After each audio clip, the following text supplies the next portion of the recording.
Assalamualaikum warahmatullahi wabarakatuh. Salam sejahtera bagi kita semua. Kami dari kelompok 8 yang akan membahas materi tentang struktur dan skala upah. Sebelumnya perkenalkan kelompok kami. Yang pertama saya Aldi Widi Prasetyo, yang kedua Mai Ambar Kurniawati, yang ketiga Muhammad Galih Wardian, yang keempat Dian Felicia Agatha. Selanjutnya kita mulai pembahasan materi. Yang pertama saya akan menjelaskan apa itu upah. Upah adalah uang dan sebagainya yang dibayarkan sebagai balas jasa atau sebagai pembayar. Tertera pada Pengupahan Nomor 78 Tahun 2015 dan Undang-Undang Ketenagakerjaan Nomor 13 Tahun 2003, tenaga yang sudah dikeluarkan untuk mengerjakan sesuatu. Sedangkan struktur skala upah adalah susunan tingkat upah dari yang terendah sampai dengan yang tertinggi atau sebaliknya, yang memuat kisaran nilai nominal upah dari yang terkecil sampai yang terbesar untuk setiap golongan jabatan. Selanjutnya, apa fungsi dari perencanaan struktur skala upah? Fungsi dari perencanaan struktur skala upah adalah sebagai pedoman untuk penetapan upah berdasarkan satuan waktu. Sementara bagi karyawan, struktur dan skala gaji bisa menjamin kepastian upah setiap pekerja serta mengurangi kesenjangan antara upah terendah dan tertinggi di perusahaan. Untuk penyusunan struktur skala upah, ada beberapa metode yang dapat digunakan. Yang pertama ada metode ranking sederhana, yang kedua ada metode 2 titik, nah yang ketiga ada metode point faktor. Yang pertama kali akan kita bahas adalah metode ranking sederhana. Gimana sih caranya menyusun struktur skala upah menggunakan metode ranking sederhana?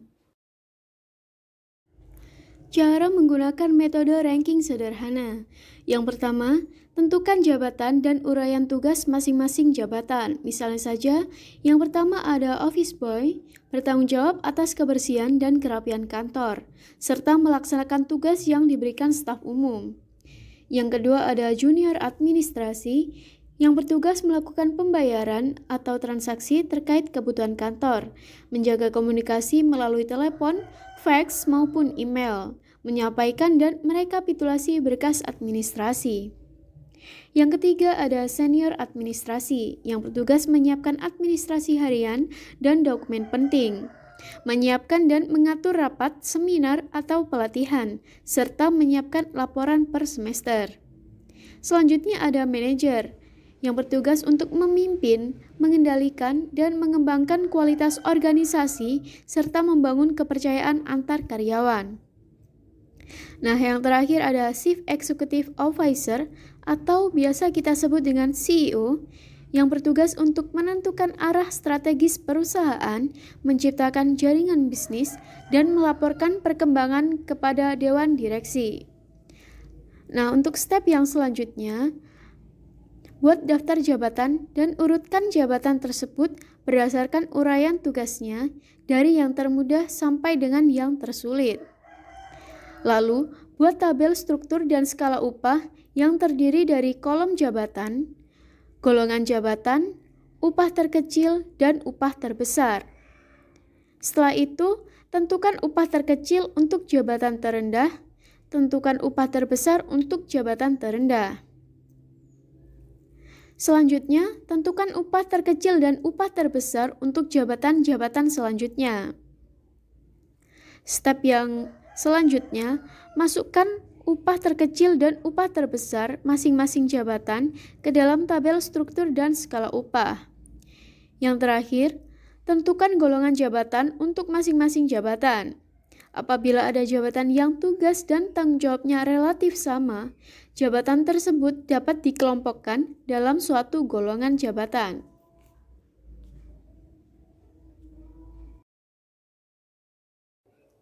Nah, agar teman-teman dapat lebih memahami seperti apa metode ranking sederhana itu, setelah ini akan kami beri contoh tabel dari metode ranking sederhana. Teman-teman bisa perhatikan tabel berikut. Sesuai dengan tata cara yang telah disebutkan tadi, membuat daftar jabatan dan urutan daftar jabatan dari yang termudah sampai dengan yang tersulit. Tabel terdiri dari kolom jabatan, golongan jabatan, upah terkecil, dan upah terbesar. Upah terkecil untuk jabatan terendah dan upah terbesar untuk jabatan yang tersulit. memasukkan upah terkecil dan upah terbesar masing-masing jabatan ke dalam tabel struktur dan skala upah. Baik, selanjutnya saya akan menjelaskan tentang metode 2 titik beserta contohnya. Setelah membahas tentang metode ranking sederhana, saya akan menjelaskan tentang metode 2 titik.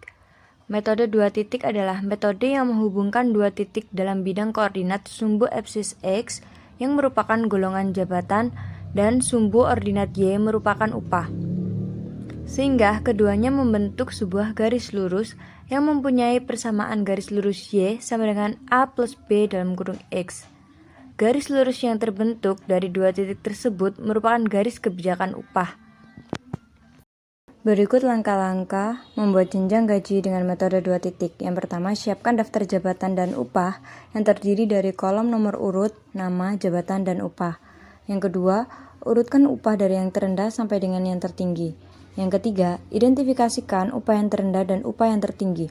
Yang keempat, tentukan jumlah jabatan. Yang kelima, buat format tabel, struktur, dan skala jabatan, upah terkecil, upah tengah, dan upah terbesar. Yang keenam, tentukan rentang untuk masing-masing golongan jabatan.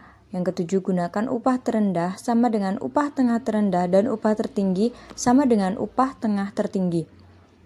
Selanjutnya, hitung upah tengah antara upah tengah terendah dan upah tengah tertinggi dengan menggunakan garis lurus Y sama dengan A plus B dalam kurung X. Lalu, hitung upah terkecil dan upah terbesar masing-masing golongan jabatan dengan menggunakan rumus upah terkecil sama dengan 2 kali upah tengah dibagi rentang ditambah 2, lalu upah terbesar sama dengan 2 kali upah tengah dikali rentang ditambah 1 dibagi rentang ditambah 2. Untuk lebih jelasnya, mari kita lihat contoh metode 2 titik. Metode 2 titik ini biasa dibuat di dalam Microsoft Excel. Pada kolom tersebut sudah dikualifikasikan golongan jabatan, kualifikasi jabatan, rentang upah, upah terkecil, upah tengah, dan upah terendah. Nah, di tabel ini yang mendapatkan upah paling kecil adalah office boy, yang mana office boy berada di golongan jabatan pertama dengan klasifikasi jabatan staff. Office boy mendapatkan rentang upah sebesar 40%, yang mana jika dirupiahkan dia akan mendapatkan upah sebesar 1 juta hingga 1.830 juta. Dan upah yang paling besar adalah general manager dengan golongan jabatan ke-7, klasifikasi jabatan adalah manajerial. General manager mendapatkan rentang upah sebesar 100%, yang mana nanti jika dirupiahkan, general manager dapat mendapatkan upah sebesar 10 juta rupiah hingga 20 juta rupiah. Di sini saya akan menjelaskan tentang metode point faktor. Metode point faktor di sini ada 3. Yang pertama, analisa jabatan. Tahapan ini meliputi proses pencairan dan pengolahan data jabatan menjadi informasi dalam bentuk uraian jabatan. Yang kedua, evaluasi jabatan. Proses ini menilai, membandingkan, dan memperingat jabatan. Yang ketiga, penentuan struktur dan skala gaji. Tahap ini dilakukan oleh pengusaha berdasarkan kemampuan perusahaan dan memperhatikan upah minimum yang berlaku. Berikut contoh metode point faktor.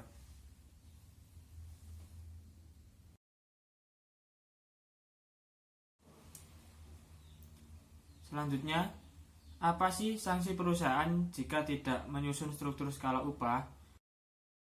Dalam pasal 12 Kepmenaker 1/2017, bahwa pengusaha yang tidak menyusun struktur dan skala upah dan tidak memberitahukan kepada seluruh pekerja akan dikenakan sanksi, yaitu sanksi administrasi. Dan sebagaimana tercantum dalam pasal 59 Peraturan Pemerintah PP nomor 78 tahun 2015 tentang pengupahan. Pengupahan tersebut mengandung sanksi. Yang pertama, teguran tertulis. Yang kedua, pembatasan kegiatan pembatasan kegiatan usaha. Yang ketiga, pemberhentian sementara sebagian atau seluruh alat produksi. Yang kelima, pembekuan kegiatan usaha. Demikian presentasi dari kelompok kami. Mohon maaf apabila ada salah kata dari kelompok kami. Sekian dan terima kasih. Wassalamualaikum warahmatullahi wabarakatuh.